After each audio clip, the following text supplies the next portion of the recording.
तर मित्रांनो, आज आपण निघालो होतो मुंबईच्या सांस्कृतिक हृदयात, ते म्हणजे गिरगावमध्ये. बाप्पाचं दर्शन घेऊन काहीतरी नवीन पाहण्याच्या उत्सुकतेने आम्ही आमचा प्रवास चालू केला. डोंबिवलीवरून ट्रेन तर पकडली, पण हे दृश्य बघून खूप वाईट वाटलं की मराठी संत आहे पण मराठी माणसाला सुट्टी नाही. तर दादरवरून ट्रेन पकडून आम्ही पोचलो होतो चर्नी रोड स्टेशनला. चला तर मग सुरुवातीपासून शेवटपर्यंत हा अनुभव आपण एकत्र घेऊया. रॅलीची सुरुवात होताच पहिलं दर्शन झालं ते म्हणजे विठुरायाचं आणि एका अशा राजाचं ज्याच्यामुळे देव देवळात आज सुरक्षित आहेत.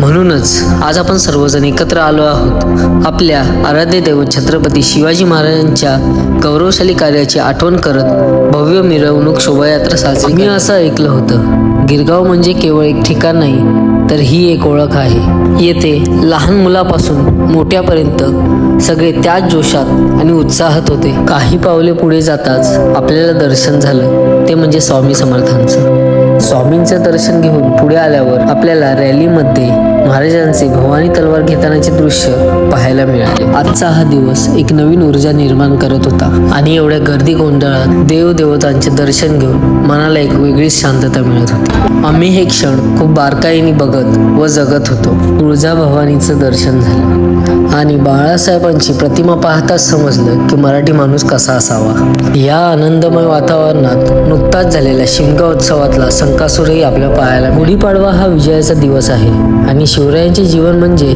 त्या विजयाची प्रेरणा. आज आपण गुढी उभारतो ती फक्त परंपरा नाही तर ती शिवरायांच्या विजयाची, स्वराज्याच्या स्वप्नांची आणि उज्ज्वल भविष्याची निशाणी आहे.